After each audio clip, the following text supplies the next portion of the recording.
Naruto ইউনিভার্সের সবচেয়ে রহস্যময় এবং শক্তিশালী শিনবি কে? 90% ফ্যানের উত্তর একটাই, ইতাচি উচিহা। মাত্র 13 বছর বয়সে পুরো উচিহা ক্ল্যানকে নিঃশেষ করে দেওয়া সেই ছেলে, যার নাম শুনলেই কাকাশি, জিরাইয়ার মতো লেজেন্ডরাও সতর্ক হয়ে যেত, যাকে ছোঁয়া তো দূরের কথা, তার চোখের দিকে সরাসরি তাকাতেও অনেকের বুক কেঁপে উঠত। কিন্তু যাকে আমরা গড অফ শিনবি বলি, সেই ইতাচির ভেতরেও ছিল এমন কিছু ভয়ঙ্কর দুর্বলতা যা তাকে প্রতি মুহূর্তে ভেতর থেকে জ্বালিয়ে খাচ্ছিল।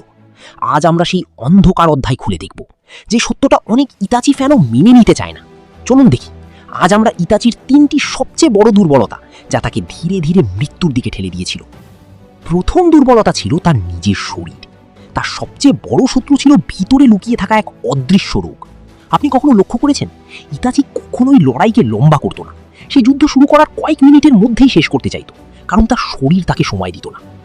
দ্বিতীয় দুর্বলতা ছিল তার নিজের সবচেয়ে বড় অস্ত্র, মাঙ্গেকিউ শেরিনগান, আমাতেরাসু, সুকুয়োমি। এই জুৎসুগুলো যতটা ভয়ঙ্কর ততটাই ছিল বিষাক্ত। প্রতিবার এগুলো ব্যবহার করার সাথে সাথে তার দৃষ্টিশক্তি চিরতরে ক্ষয়ে যাচ্ছিল। কল্পনা করুন, পৃথিবীর সবচেয়ে শক্তিশালী চোখের অধিকারী হয়েও ধীরে ধীরে অন্ধ হয়ে যাওয়ার যন্ত্রণা। একজন শিনবির কাছে দৃষ্টি হারানো মানে মৃত্যুর দরজায় পৌঁছে যাওয়া। এই অভিশাপ তাকে বারবার রক্ষণাত্মক করে তুলছিল। যে মানুষটা একসময় পুরো বিশ্বকে একা চ্যালেঞ্জ করতে পারত, সে শেষের দিকে নিজের শরীরের সাথেই যুদ্ধ করছিল। কিন্তু তার সবচেয়ে বড় দুর্বলতা কোনো রোগ ছিল না, কোনো জুৎসুও ছিল না। সেটা ছিল তার ছোট ভাই সাসুকে উচিহা। ইতাচি পুরো পৃথিবীর বিরুদ্ধে লড়াই করতে পারত, কিন্তু সাসুকের সামনে এসে সে একজন অসহায় বড় ভাই হয়ে যেত। তার ভাইকে রক্ষা করার জন্য, তার ভাইকে শক্তিশালী করার জন্য সে নিজের সমস্ত অস্তিত্বকে বাজি রেখেছিল। সে নিজের মৃত্যুর নায়ক সাজিয়েছিল সাসুকেকে।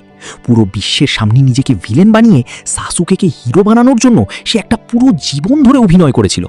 যে আবেগ তাকে দুর্বল করেছিল, সেই আবেগই তাকে নারুতোর সবচেয়ে প্রিয় চরিত্র বানিয়েছে। সত্যি বলতে কি, এই 3টি দুর্বলতাই ইতাচিকে কিংবদন্তি বানিয়েছে। দুর্বলতা থাকা সত্ত্বেও সে যেভাবে লিভ ভিলেজকে রক্ষা করেছে, যেভাবে তার ভাইয়ের ভবিষ্যৎ নিশ্চিত করেছে, সেটা সত্যি অবিশ্বাস্য। দুর্বলতা ছাড়া কোনো মানুষই কখনো লেজেন্ড হয় না, আর ইতাচি উচিহা তার দুর্বলতাগুলোকে নিয়েই এক অমর কিংবদন্তিতে পরিণত হয়েছে। এখন আমি আপনাদের কাছে জানতে চাই, ইতাচির যদি এই অসুস্থতা না থাকতো, তাহলে কি সে মাদারাকেও হারাতে পারত? আপনার মতামত অবশ্যই কমেন্টে জানান। ভিডিওটি ভালো লাগলে লাইক দিন, আর যদি আপনি সত্যিকারের গল্প ও বিশ্লেষণ পছন্দ করেন, তাহলে চ্যানেলটি সাবস্ক্রাইব করে পাশে থাকুন। দেখা হবে পরবর্তী ভিডিওতে। ধন্যবাদ।